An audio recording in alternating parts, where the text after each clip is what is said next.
Dans cet épisode, vous verrez que Rishi et Tanvi sont dans une bijouterie. Lorsque Tanvi parle à Rishi d'un problème dans sa carte astrale, Rishi est surprise et demande comment elle le savait, car il ne lui avait rien dit. Tanvi lui assure qu'elle restera toujours avec lui et ne le quittera pas. Rishi, toujours incrédule, lui demande de répéter ce qu'elle a dit. Il lui dit qu'il peut toujours être avec elle et qu'elle ne devrait pas avoir peur car il l'aime profondément. Il lui assure que rien ne lui arrivera et qu'il n'épousera jamais Tanu, Noah. Rishi exprime qu'il ne peut pas vivre sans elle et l'aime plus qu'elle ne peut l'imaginer. Rishi et Tanvi se regardent avec amour. Tanvi aime aussi Rishi mais ne l'a jamais montré. En entendant les paroles de Rishi, Tanvi devient émue et se met à pleurer.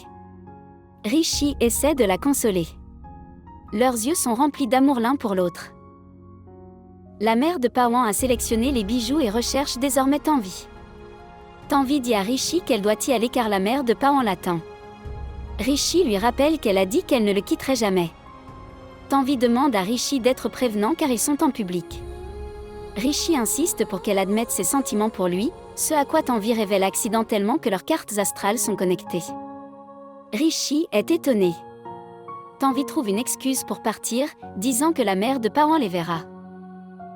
La mère de Pawan s'approche de Tanvi et lui demande ce qu'elle fait là. Tanvi dit qu'elle est venue parce qu'elle avait besoin d'aller aux toilettes. Rishi continue de taquiner Tanvi. Tanvi et Rishi se demandent combien de cartes astrales de filles sont liées aux siens. Bani cherche Rishi pour faire en sorte que Noah, Tanu, le rencontre. Rano et Raj arrivent, discutant des préparatifs du mariage. Bani leur assure que tout sera pris en charge. Rano s'inquiète de nourrir tous les invités, mais Bani propose le numéro d'un traiteur. Raj se sent soulagé. Bani dit à Raj que Tanu est prêt à déjeuner avec Rishi. Raj se met en colère, se demandant pourquoi Rishi n'a pas encore éliminé Tanu. Mampri arrive et Raj lui demande où se trouve Rishi, mais Mampri ne le sait pas. Bani rassure tout le monde que Rishi ira bien, car le prêtre a dit qu'il devrait rester près de Tanu pour sa sécurité. Tout le monde devient inquiet. Raj appelle Rishi pour lui demander de rentrer à la maison. Tanvi voit Rishi quitter le magasin et se sent anxieux. Pendant ce temps, Pawan et Sanoli arrivent dans un hôtel pour une célébration d'anniversaire surprise. Noah, Tanu et Rishi arrivent également au même hôtel.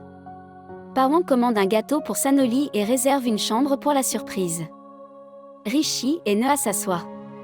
Noah est heureuse, mais Rishi lui dit qu'il ne veut pas l'épouser et qu'ils font seulement semblant pour les autres. Noah dit à Rishi qu'elle restera avec lui parce qu'elle connaît ses problèmes de carte astrale. Rishi se souvient des paroles similaires de Tanvi et décide qu'il doit interroger Tanvi à ce sujet. Rishi commande beaucoup de nourriture puis dit à Noah qu'il doit partir pour une tâche importante, lui demandant de profiter du repas. Alors que Rishi quitte l'hôtel, il voit un gâteau d'anniversaire de mariage pour Pawan et Sanoli et les remarque en train de célébrer. Rishi décide d'écouter leur conversation. Pendant ce temps, Bani donne à Rano le numéro du traiteur et la grand-mère de Rano lui conseille d'appeler maintenant au lieu de compter sur Raj pour tout. Rano accepte de s'en occuper elle-même avec le soutien de Bani. Pawan et Sanoli célèbrent leur anniversaire en se nourrissant mutuellement de gâteaux. Sanoli remercie Pawan, qui promet de toujours la garder heureuse, accomplissant son vœu de mariage de l'aimer autant qu'il le fait maintenant. Sanoli le reconnaît et suggère de poursuivre la célébration dans la chambre réservée par Pawan. Pawan répond de manière ludique qu'il s'est réservé pour elle. Merci d'avoir regardé. Comment avez-vous trouvé cette critique? Laissez un commentaire ci-dessous.